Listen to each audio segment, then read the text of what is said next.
This is your sign to visit QC. If hindi pa kayo napadpad ng QC or Santa Mesa Heights, try nyo dito sa Korean Creative Space.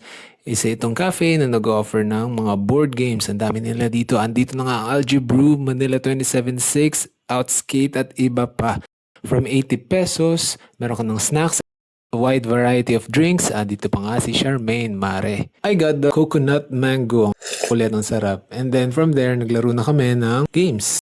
Century Eastern Wonders. This is Decorum, a cooperative game.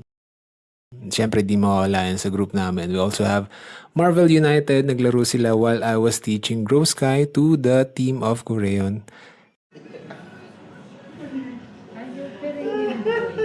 Pinagabihan, bumisita din ang ating friends all the way from Bicol, ARBG, Amiel and Ryan, teaching and featuring Bakunawa. Sulit ang luwas, sana next time makasama namin kayo. See you soon!